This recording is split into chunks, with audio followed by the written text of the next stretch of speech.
We got a nice cool morning this morning. Got the sun out and everything, and it's not too hot or anything. Pretty sure it's supposed to get hot this week, and then it's supposed to start raining next week, and it's supposed to drop the temperature. The cattle are definitely eating less feed. I got some grass coming in, and everything's getting pushed back a week. I am pushing everything back a week, and the reason is, I was saying that this Sunday, effectively tomorrow, I was gonna, look to get the fence fixed, and then I was gonna put my cattle on it so that on Monday I can go out and buy new cattle, right? But I'm gonna push all that back a week because the person that's fixing my fence, he went over there and he took a look at the fence, and he said that the fence is in pretty rough shape, and so he's gonna spend the entire day working on it. And if he's going to spend the entire day working on it, he doesn't have time to do that until the middle of next week.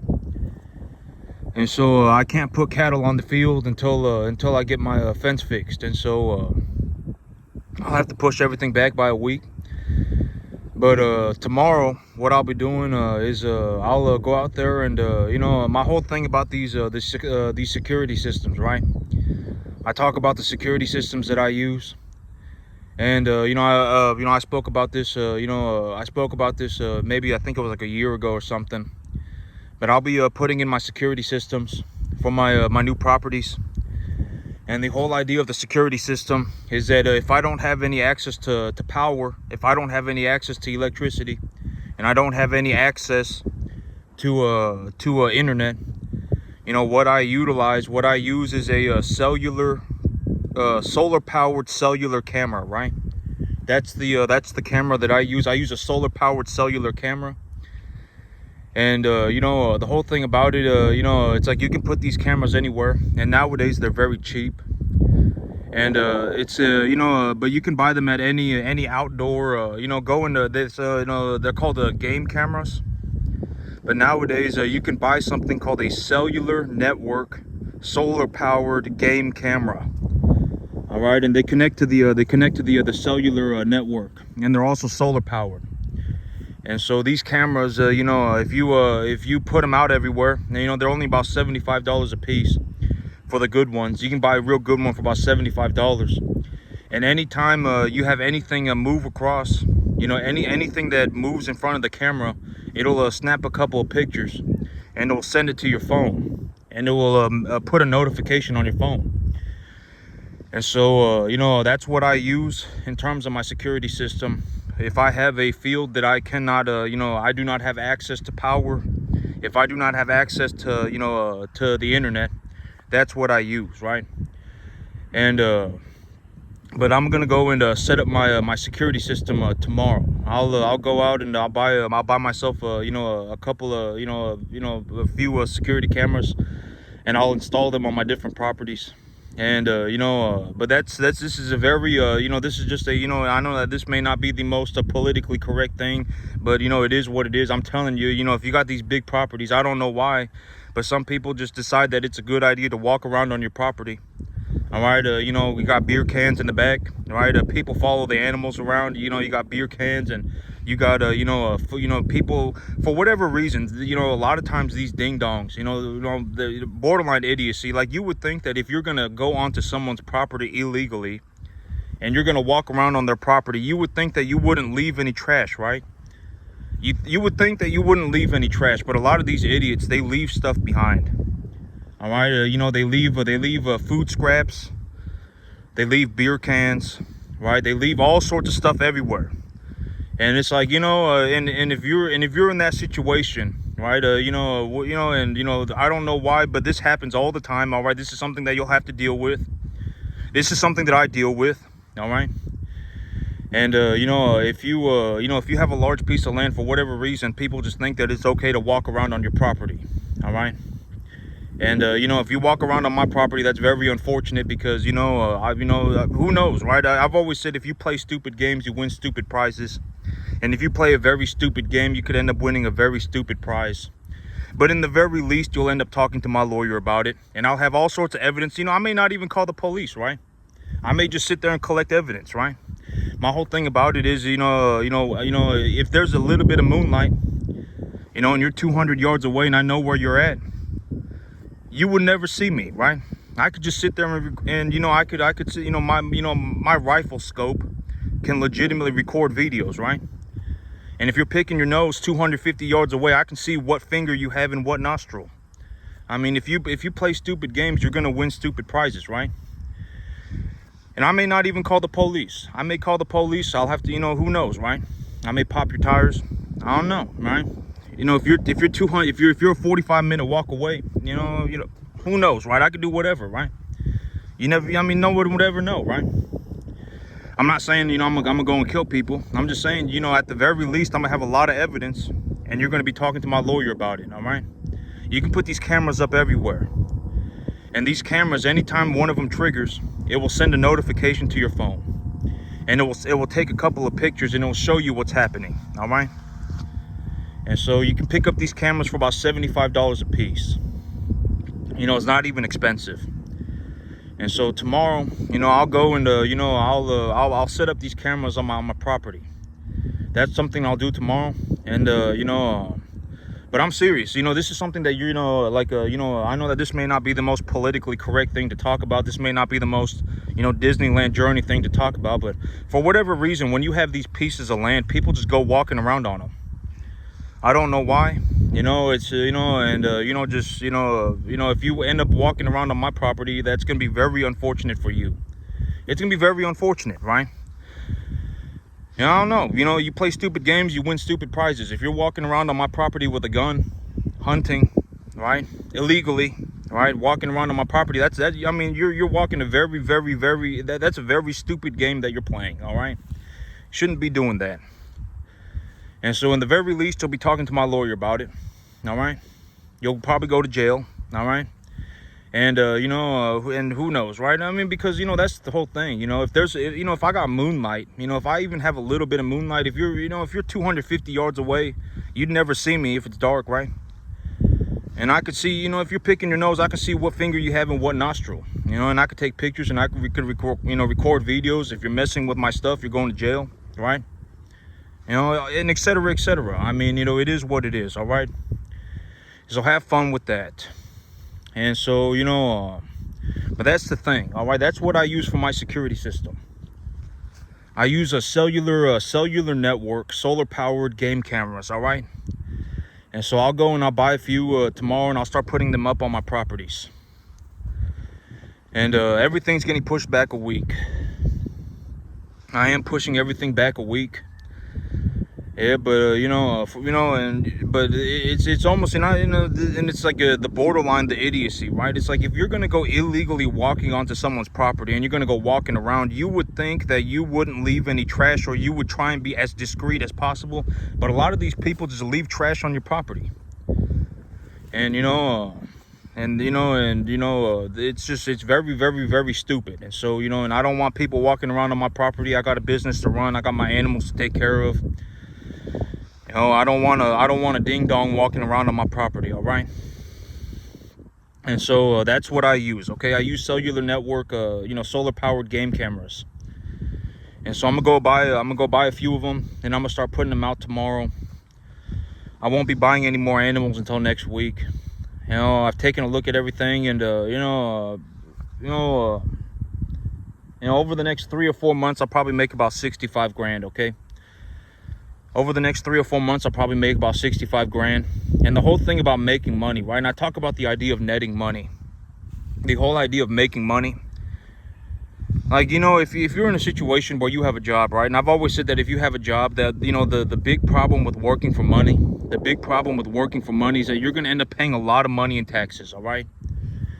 And if you want to get out of this situation, how do you do it, right? You find yourself an asset, and then you talk to an accountant about it, and the accountant will tell you what your tax benefits are, okay? That's how you do it legitimately, word for word.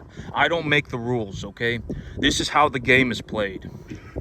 All right, you find yourself an accountant, you find yourself an asset, and you're looking for a tax-deductible asset. There are a lot of tax-deductible assets, okay? If you purchase a business via a loan, all right, then the interest on your loan is a tax write-off. Talk to your accountant about it, okay? If you have to pay whatever your expenses for your business are, they're tax deductible. Talk to your accountant about it, all right? That's how you do it, okay? And the big problem with working for money is that you're probably going to get taxed the most, all right? And and at the end of the day, the amount of money that you can make is very limited. All right, you're not, chances are you're not going to go and find a job and and make yourself a $45,000-$50,000 a month. All right, chances are that's not going to happen, okay? And if it does happen for you, I'm very happy for you, right? If you do manage to get yourself a job that pays you $50,000 a month, and also, I'm not even talking about $50,000 a month that you're getting paid. I'm talking about $50,000 a month net, okay? Because I net, right now, I net about I net somewhere between 15,000-20,000. That's how much money I have left over, okay? And that's actually after I pay for like everything, like my mortgage and everything, all right? And so and I guess, like, if you're working a job, you wouldn't, your mortgage and stuff, I guess, but, in terms of, like, the total amount of money that it's higher than that. But that's how much money I have left over at the end of the month, okay? That's how much money I net. And what am I going to do with the money, right? I'm going to expand the size of my business. All right, why would I expand the size of my business? Because expanding the size of my business increases the amount of money that I make. All right, that's why. I'm not saving money for the future. I'm not delaying gratification. I am looking to reasonably increase my income. That's what, not my income, but I'm reasonably looking to increase the amount of money that I make. That's what I'm looking to do when I invest capital, okay? And so, but if you work a job, right, and you, let's say that you, you make whatever, the right at the middle of it would be $7,500 a month, right? If you're dead average, if you're legitimately just dead average, I mean, you'd make about $7,500 a month. And if, well, I mean, but I mean, I guess, but at the end of the day, like, once you pay your taxes and everything, you would really only bring home maybe, I don't know, $6,000, right? And,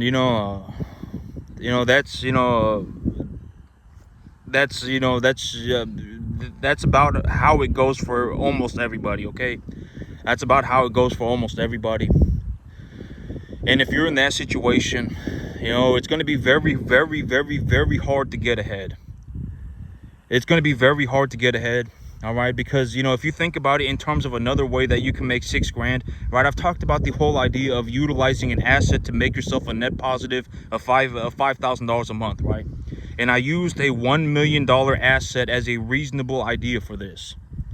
If you have a $1 million asset, and for this $1 million asset, you need to pay the bank, your expenses are $7,000 a month. If your $1 million asset costs you $7,000 a month, how much of a percentage of a return would you have to make on that asset to produce you a net of $5,000? Right, this is also what I mean by money is not complicated. It's not complicated. It's a flat out, it just is what it is. You would have to make a 12% return, right? If you made 12% on $1 million, that would be $120,000, right? And then you would pay the bank back their $70,000 or whatever, $60,000, right? Or what would it be? You'd have to make it. Oh, excuse me. You'd have to make about a 14% return on your money. All right, you'd have to make about a 14% return. And to make a 14% return, if you make a 14% return and you pay the bank $80,000 on $1 million, that leaves you with $60,000 left over, right? And that's your $5,000 a month.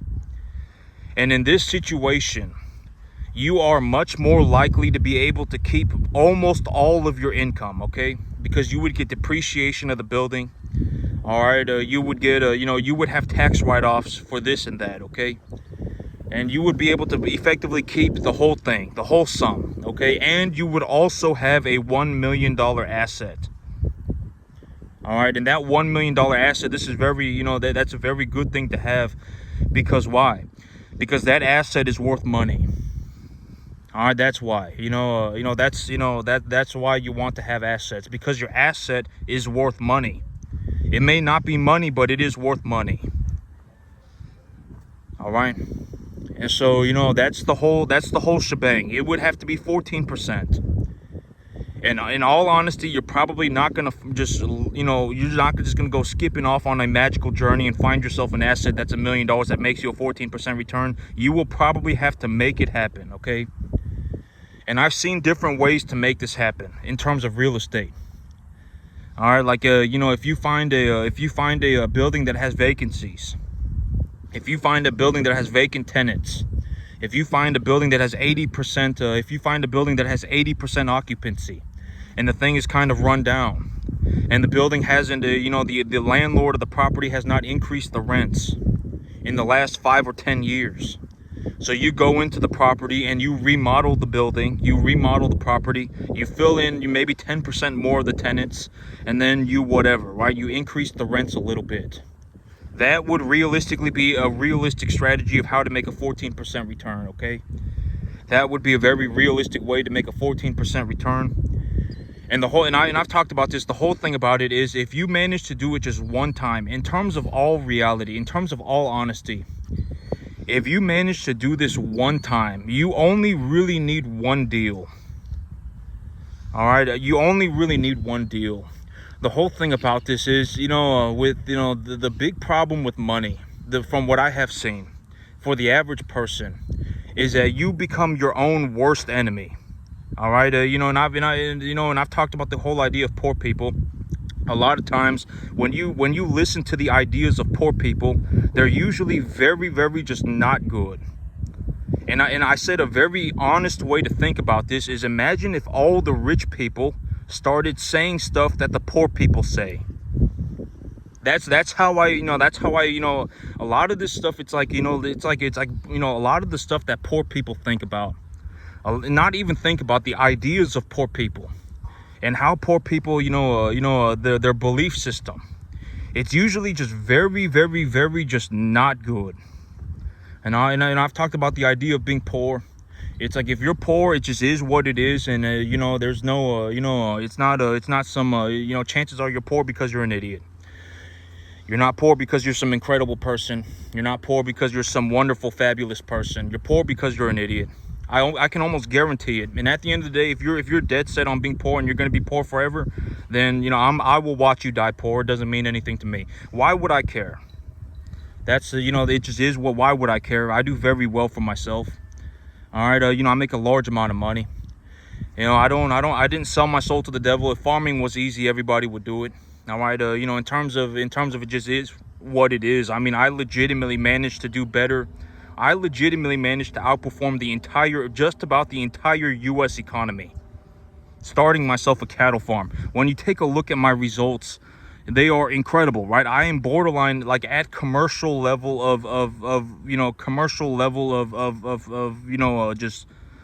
my results are borderline commercial level, maybe even exceed commercial levels. All right, I've talked about the commercial cattle industry. The one good thing about the commercial cattle industry is that they are able to scale things on a massive level because they are effectively trading commodities, right? But the thing about me is that my business is very efficient.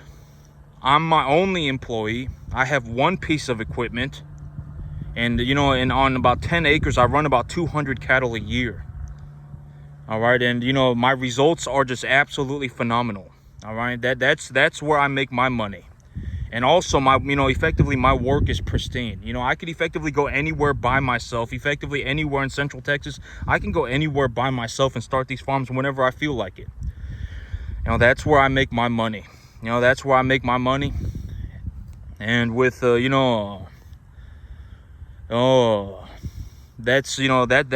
where I make my money. That's why I make such a large amount of money. I'm just very good at it. All right, I may not be very good at a whole lot of things, but when it comes to farming and running cattle, I effectively just take a bomb squad on the entire planet. I can almost guarantee it. All right, this is not a joke. All right, even on this 10.5 acre field, I would reasonably anticipate that over just the next 3 months, over the next 4 months, I'll make something about $65,000 just over the next 4 months. And that put me in a very and I'm already in a situation where I don't have to worry about money. I don't worry about money. All right, worrying about money is for poor people.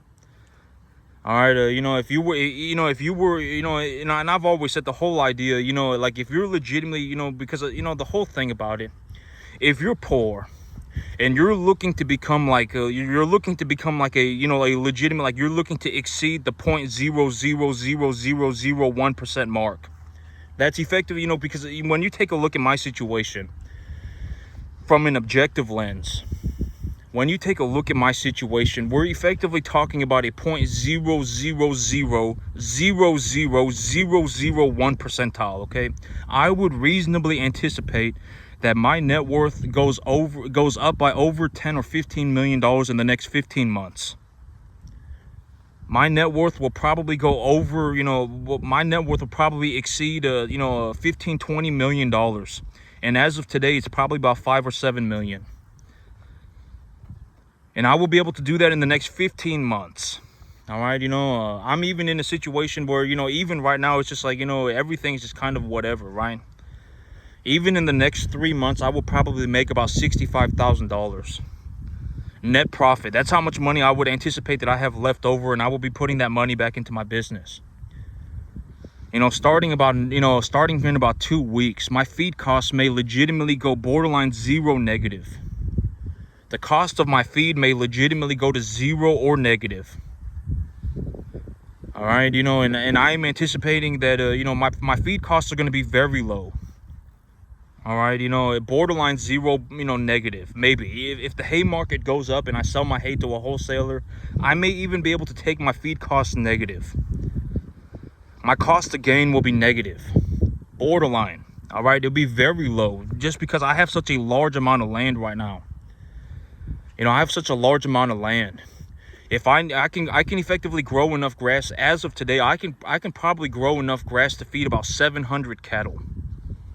If I just went out and grew grass, I could probably feed about 700 cattle to a commercial standard right now. And I just have I have a large amount of land area, and I am looking for more land. Okay, I am looking for more land. The whole thing about me, when I it's a value proposition. There is a little bit of money involved, but I don't care about the money involved because I pay the landowner a 10% of the net profits that I make on the property. Okay, that's what I pay the landowner as a fee for the lease, which I don't care about. All right, on 190 acres, I don't even have to pay the dividend for 3 years. I don't have to pay anything for 3 years. Right, on 190 acres of it, it was a value proposition. If you let me use this property, I will clear the trees off of your land, right? And that puts money in their pocket because it improves the value of their asset. Their asset goes up in value, right? And then I get to run my cattle on the property, right? So I don't have to pay anything for that land for 3 years. I just have to I just have to go out there and I have to do what I do, right? If I just go out and I do my work on the property, then then I get to use the land for free for 3 years. So I don't have to pay anything for that land. And so the increase in the value of the land is worth a lot of money. Okay, you don't want your land turning into a jungle. All right, if you have a bunch of mesquite trees and a bunch of oak trees everywhere, and you have a bunch of honeysuckle trees everywhere, honey locust trees everywhere, I mean that's not a good situation. All right, it turns into a miserable situation. All right, if those trees are 20-25 feet tall, I was showing y'all what the property looks like in the back, with those 20-foot tall mesquite trees, and they're 7-8 inches at the trunk. Once they become that big, it's very difficult to get a handle of the situation. All right, even a bulldozer won't go right through them. I mean, you'll have to sit there and you'll have to try and knock each tree out of the ground, and it's kind of a miserable situation. And even if you do knock it out of the ground, you'll have this giant log that is full with thorns all over your property, right? And then what are you going to do with that, right? Because if you have these giant trees and they're alive, if you knock them over, they will come up with a giant root ball. All right, and that giant root ball will be full of dirt. And so even if you pile these trees up, they will have a lot of dirt in them, and you won't be able to burn them. So you'll have to like get something out there to like some kind of like a thing that grabs stuff, and you'll have to grab the trees and you'll have to shake the dirt off, and then you'll have to put the trees off onto one side. And you know, that's a lot of labor. And this is also what I mean by forestry stuff takes a lot of money. You know, like if you legitimately are looking like you know, like me, I don't do forestry work. All right, I don't do forestry work. You know, I can clear land, but you know, you know, if I take a look at it, I can tell whether or not I can clear it. But you know, if it turns into a forestry project, that's not an ideal situation. All right, you know, it's going to cost a lot of money to fix that. It's going to cost a lot of money to get that problem solved. And you know, but that's that's the situation that I'm in. You know, I do very well for myself. I've taken a look at it. You know, I am reasonably anticipating that, you know, I double the size of my business over the next 3 or 4 months. You know, as of today, just over the next 3 or 4 months, I would reasonably anticipate that my business nets me about $65,000. That's how much money I'll come home with. Okay, that's how much money I will have left over when it's all said and done. And you know, it'll be about 65 grand. And with that 65 grand, I will be able to improve. I will be able to, you know, improve my business to, you know, to such, you know, I will be able to more or less double the size of my business. And you know, but that's the whole thing, you know, and sometimes I sit there, you know, like this morning I was actually like, you know, like but every time that I do this, it doesn't work. You know, every time that I've tried to do this, and this is also what I mean by this is a very you know, this is something that you know, I think that it would be interesting. And this is also why I suggest, you know, very highly suggest, you know, improving your income by about $5,000. If you improve your income by about $5,000 a month, you can effectively buy anything, granted that you're not an idiot.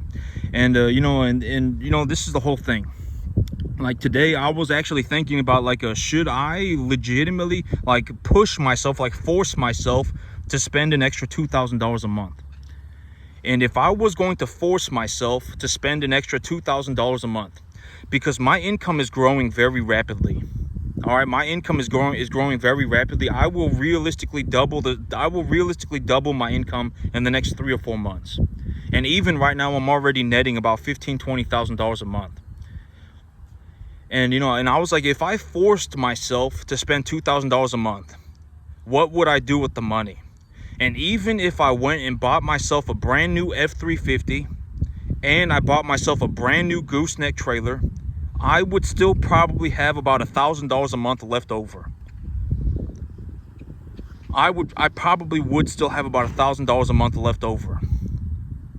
And it's like, how do you even spend, you know, how, you know, because here's the thing, it's like my situation right now is that you know, in terms of my living expenses, I already live, you know, I don't, it's whatever, right? You know, like, you know, my mortgage for my trailer is about $1,200 a month. You know, and it's perfectly fine. Like, I'm not worried about it. You know, I have, you know, it's a perfectly fine, you know, living accommodation. There's nothing wrong with it. You know, I'm very comfortable. I'm not worried about it. You know, I live very, very comfortably. You know, when, you know, in terms of food and water and you know, in terms of like, you know, like I'm not like it's not like, oh, you know, I can already afford to go to a restaurant whenever I feel like it. You know, if I want to go to a restaurant, you know, I can already afford to do that. So I don't have to put any more extra money away. You know, and that's what I mean. But there is legitimately nothing for me, you know, even if I forced myself, I probably couldn't even do it. You know, $1,000 a month, I probably could not spend the money. I probably couldn't. All right, you know, $2,000 a month, I couldn't spend the money. It's not possible. You know, but you know, this is also what I mean by the only way that I can reasonably spend the amount of money that I make is to grow my business with it. And growing my business, you know, the money is whatever. Okay, I don't worry about money. Even if I didn't have any money, I could make a very large amount of money very quickly. It doesn't matter to me.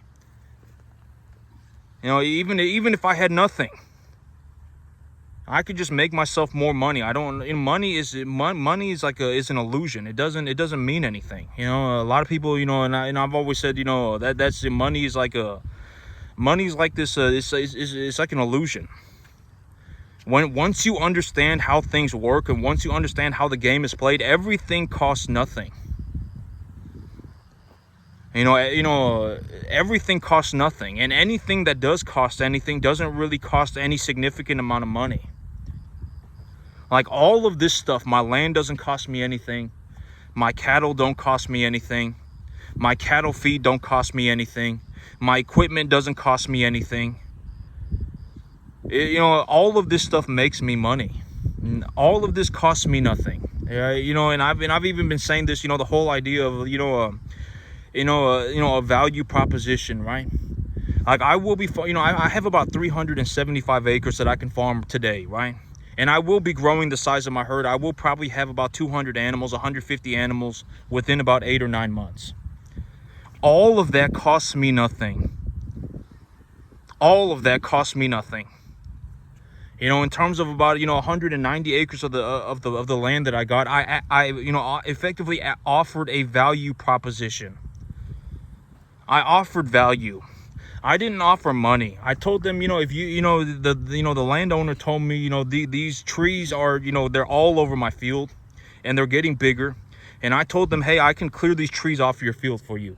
I know how to do it. I'm very good at it. This is legitimately what I do for a living. I can clear this land for you. And for that, they offered me a 3-year lease. I didn't pay anything, all right? You know, I offered value, but the value is worth money, right? The value is worth money. And at the end of the day, if I'm the one who's going and doing the work, all right, you have to understand my work is absolutely pristine. I may be one of the best in the world at it. All right, you know, my work is pristine, and my efforts, my work is very valuable. I had to effectively work for 15 hours a day for 15 years straight to be able to do what I do, okay? My work is not cheap. All right, you know, and so, you know, if it's me showing up to do the work, that has a value to it too, all right? And so I offered value for the land. And so, you know, and so they gave me the lease, all right? You don't need money. Money is whatever, all right? Money is whatever. Money's kind of an illusion. It doesn't mean anything. Everything costs nothing. Once you understand how the game is played, once you understand how all of this works, money kind of, it's like, oh my God, you know, you just kind of take a step back and you take a look at it. Money's an illusion. It doesn't mean any money. Everything costs nothing. All of this stuff costs me nothing. All of this makes me money. All right, you know, I went out and I was looking for more land, and I offered value for the land. And that's how I got about 190 acres, all right? And actually in total, it's about 240, all right? Because, you know, she also gave me another piece of property that I got to go take a look at. It's about 10 minutes down the field. So, you know, once you understand it, you know, everything costs nothing. All right, you know, this is you know, there are actually a better way to put it is that there are things that are worth money that are not money. That's, you know, that's a very honest way to put it. So everything costs nothing, and there are things that are worth money that are not money. And you can offer these things in terms of a deal. Hey, you know, I'll offer you a value proposition. Right? You let me use this 240 acres. You let me use this 190 acres, and I will improve the value of your property by clearing the trees and keeping the trees off of your field by farming the land. That right there is probably worth 50, 60 grand. All right, that itself is worth about 50, 60 grand. I'm telling you, if you have these giant trees on your property and you know, and it's 200 acres of land, and you're trying to clear these trees off of your property, it's going to cost you like 50 grand. All right, it will cost like 50 grand to clear these trees. I'm serious. You're going to need some major equipment. All right, you know, forestry stuff takes a lot of money. A lot of these people charge like $1,500 for 2 acres. All right, legitimately. All right, you know, it's like $1,200. It's like $600 an acre. But they'll do it. You know, they'll pull all the trees out of the ground, and they'll mulch all the trees down and everything. All right, they will do it. All right, but it's gonna cost a lot of money. Legitimately, probably about $500, $600, $700 an acre. All right, they'll pull all the trees out of the ground and they will mulch the trees for you, but it will cost a lot of money. All right, so that's the value proposition. You know, before it turns into that, if you let me use your property, I will clear the trees for you. I can do it. It's, you know, this level of work, I can do it myself. All right, and you know, that's worth money. You know, it's not cash, but it's worth money. It will improve the value of your property, okay? And so, you know, there are things that are worth money that are not cash. All right, you know, but that's effectively, that's how I did it, okay? And I've always said, you know, the whole thing about this is that I actually made it, and I actually do this stuff in real life. You know, I actually do this stuff in real life. I actually managed to do it. I'm not giving you my opinion. I'm not discussing my opinion. I actually do this stuff in real life, okay? I managed to do it. I do very well for myself. You know, over the next 3 months, I will realistically net myself about 65 grand. And you know, and just to put things into perspective, you know, within about 4 months, I will probably be making myself somewhere around 50. I will probably start exceeding $50,000 a month of net. I would reasonably anticipate that by about March or April of next year, you know, my income, the amount of money that I make on a yearly basis will exceed $1 million a year. And you know, but that's what you're looking at. I mean, you know, that it is what it is. You know, it's not an opinion. Money is not an opinion. If you legitimately think money is an opinion, you're gonna die poor. I guarantee it. Why would I care? I don't care. You know, I make a ballistic amount of money. Why would I care, right? You know, I will legitimately just, you know, and I'm not saying this to be a horrible, malicious person, but you know, I legitimately make enough money toward, you know, I can effectively buy anything on the entire planet. All right, effectively everything to me is free. Land is free, cattle are free, equipment is free. You know, everything is effectively free. All right, you know, I'll probably end up buying myself about 200 cattle in the next 8 or 9 months, and that is, to me, it's free. It's not even something that I'm even concerned about. The cost of the cattle is not even something that I'm even concerned about. I'm not even concerned about it. It's whatever money to me. It doesn't matter to me. It's all free. The land is free. The cattle are free. The equipment is free.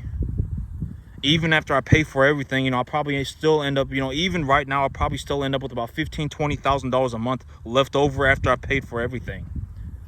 My cattle business will probably net about $65,000. But but that's what this is. You know, when you're taking a look at, when you're watching me farm, you know, you have to understand that me farming, when I farm land, I effectively do so well at it that I actually outperform effectively the entire U.S. economy. It doesn't matter what you're doing. You know, you could be a doctor, you could be a lawyer. I probably make more money than you. I probably do, and it's probably by a lot. All right, you know, and this took me a long time. You know, this took me a long time. It took a lot of effort. This is not something you just wake up and do one day. Honest to God, I legitimately, if you're in I fell out of heaven at 7, I was born to be a farmer, and I was born with the answer, and my life is a magical journey. If that is you, you should be ashamed of yourself, all right? Legitimately. You should be ashamed of yourself. That's not good. All right, you know, you're going to die poor. You're never going to get anywhere your entire life. All right, you should sit there and think about that for a minute. You're probably actually closer to being homeless than you are a farmer. I can almost guarantee it.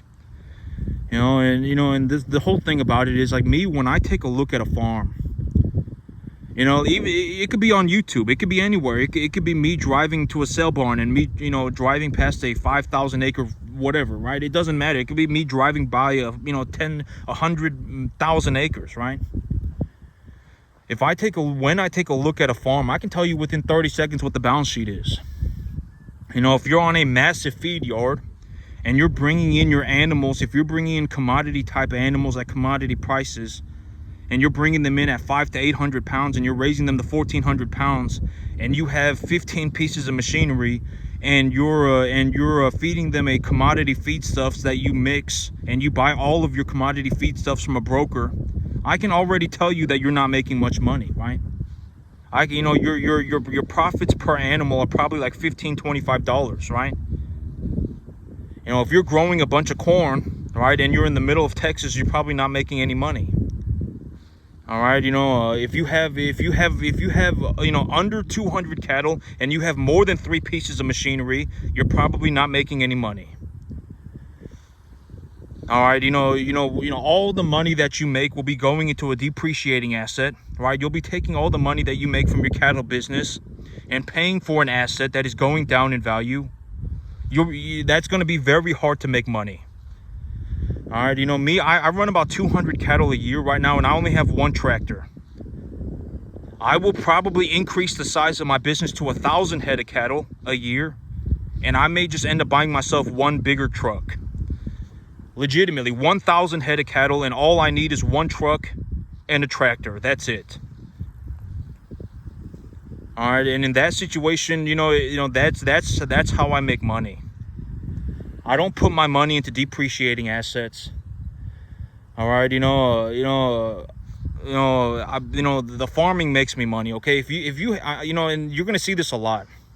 Go on YouTube and take a look around and see, just whatever. Go out and take a drive. Drive to a sale barn, and on the way, take a look at the fields that you see. But you see this happen a lot. You got some 500-acre field.